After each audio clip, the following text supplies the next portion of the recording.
నమస్తే. ఇవాల్టి వార్తలకు స్వాగతం. అందరికీ రుణమాఫీ చేసిన అంటున్నాడు రేవంత్ రెడ్డి. 7-10 వయస్సులో రుణమాఫీ కోసం బ్యాంకుల చుట్టూ తిరిగాను, అధికారులను వేడుకున్నాను, అయినా వెనకడు వేయకుండా గాంధీ భవన్ దాకా వచ్చి పోరాటం చేస్తున్నాను. రైతు యాదగిరి. ఏం పేరు? తోట యాదగిరి, శాలిగారు మండలం, తుంగుతుర్తి నియోజకవర్గం, నల్గొండ జిల్లా. నేను ఒక రైతును. నేను బోనసు స్పష్టంగా 55 క్వింటాలు 80 కిలోలు అమ్మిన స్పష్టంగా. అయితే దానికి బోనస్ కూడా ఇంతవరకు రాలే. సరే సన్నోట్లకు అన్నావు, పోసినాం చేసినావు, సరే 500 బోనస్ వస్తుంది కదా అని చెప్పంటే ఆ బోనస్ కూడా రాలే. ఇది రుణమాఫీ కాలే, ఇది పింఛనీ లేదు. మా పరిస్థితి అంటే ఆరోగ్యాన్ని ముచ్చట మేము మా దేవుని తయారు చేసుకుంటున్నాం. మా అబ్బాయికి కనీసం కారణం వస్తే 25 లక్షలు అయినాయి. నువ్వు ఎందుకు కట్టలేదు, ఈ పైసలు నువ్వు ఎవరు కడతానని అంటున్నావు కదా. అటువంటి ఇబ్బందులు ఉన్నాం కాబట్టి మేము కట్టలేకపోయినాం.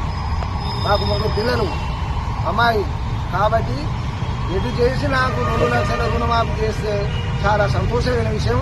మీరు వాళ్ళు వచ్చిందాక నేను లేవను, స్వచ్ఛంగా నాకు ఒప్పుకోవాలి. అంతవరదాకా నేను ఉంటా. రమ్మను, నేను అబద్ధం ఆడితే తీసుకుపోయి చేయలేదవను. దేనికైనా సిద్ధమే. ఏదైనా పొరపాటుగా మాట్లాడితే రేవంత్ రెడ్డి గారు మీరు మాట్లాడవచ్చు. నేను తప్పుతో మాట్లాడలే.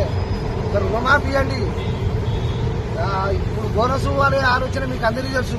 మీరు అన్నారు బోనస్ ఇస్తా అన్నారు, దాదా మార్కెట్ కొట్టన్నారు, మార్కెట్కి వచ్చినాము. ఆ బోనస్ ఇవ్వ రైతురి, ఈ రుణమాఫీ చేయ రైతురి, నాకు పింఛనీ లేదు. ఇటువంటి ఒక ఆలోచనతోటి మాకు మీరు చేసే సాయం చేస్తే చాలా సంతోషం.